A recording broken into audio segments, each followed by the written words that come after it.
let's go to Baylor next. Let's just go in the order that these teams finished in this tournament. Baylor goes 1-1 in this tournament, loses to Virginia in the first game, beats UCLA in the second game. I guess Keyonte George is like the best prospect in this tournament, right? Yeah. What did you think of Keyonte in these two games against high-level competition? Yeah, I mean, you try not to overreact sometimes to the individual performances for different reasons. So it was a mixed bag on the first night there against Virginia. Like, he had 20 points, but he also had 5 turnovers and fouled out. Like, there was some positives, some things that he didn't quite look really ready for with, as we talk about, that ball pressure, that feisty defense that the Cavaliers can bring at you. And that was where he kind of had to default to some of the other guards that Baylor has to do a little bit more initiating, a little bit more separating, and try to move more into that off-ball type of role. And then against UCLA, he didn't make perimeter jumpers. And there are days when guys are just going to get cold in that regard. It happens to everybody in some regards. So I don't want to overreact to any general themes that we've seen from just this weekend, because I think there's enough goodwill built up based on how he's played earlier this season in AAU as a high schooler to know that he's capable of performing well in these types of instances. But I didn't think it was the greatest weekend from him, and it's certainly something to track as we watch Baylor play a full, high major competition schedule moving forward, of how his separation is going to look against ball pressure and different guard defenders. Yeah, so the Virginia game, I think, is the one that was interesting, both positively and negatively for Keyonte.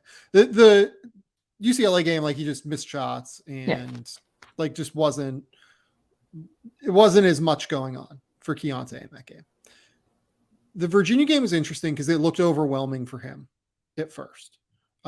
It was his first truly big college basketball game. And it looked like he wasn't quite ready for the level of pressure that was going to be applied to him. Like, he just got flat out ripped multiple times. Yep. Like, the ball got taken from him multiple times. And to me, for a guy that's as good of a ball handler as Keyonte George is, and as much as like a craftsman and a technically impressive handler, that says to me, just wasn't quite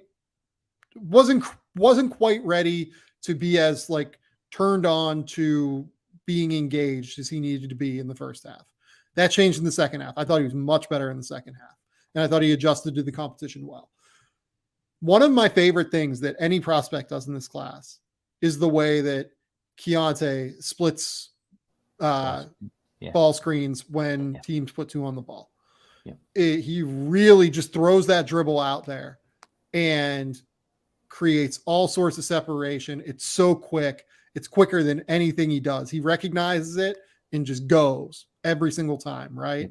So that is probably the thing that I was most impressed with. He did it multiple times against Virginia's hard hedges and got open looks every single time that he did it, either for himself or for his teammates. He made a couple of killer movement threes, I thought, in this game that were super impressive. He also got lost defensively a few times. I think he's a really good on-ball defender. I think he's still working through being in the right spots as an off-ball defender. The talent is there. You can see the way that he thinks the game. You can see the way that he crafts his decisions and the way that he goes about it. I think he's definitely at least a top 20 pick, I'll say. I think he has a chance to go much, much higher than that by the end of the year once he's completely adjusted to college basketball. Could certainly end up going, 6, 7, something like that, whatever we're talking about here, right? I would say right now, I feel comfortable saying that he will be a top 20 pick, will be a one and done. I've seen nothing that gives me full stop worries about Keyonte at this point. Yeah, I like him a little bit higher than that. I think probably lottery is as low as I'd feel like I could slide him right now, just because I know when he gets hot, he gets really, really hot as a game changer. And it's hard to find guys who can play on ball and off ball in the backcourt so seamlessly. He's really good at making the extra pass, spotting up and knocking down jumpers, knowing when to take them, and he can run the show a little bit. So I think the combination of skills that he brings at the 1 and the 2 is impactful enough for me offensively that I'm going to take him somewhere in that lottery range, if not a little bit higher. But I do think there are areas that he needs to work on, right? He's got to continue to raise to the challenge of perimeter defenders that we saw. His defense does need a little bit of work in that regard, and he's not the most gifted athlete that we'll find in this draft class. But he is a natural in terms of scoring the basketball, and I don't want to let a poor shooting night against UCLA and a bunch of turnovers that he had in the first half against Virginia overshadow the fact that he's still a really damn good prospect. Yeah, he's a great prospect. And when I say like top 20, I say like worst case scenario here, right? Like really struggles to get it going in Big 12 play, struggles with the pressure, like the ball pressure and everything. I'd be staggered if he went outside of the lottery, I think.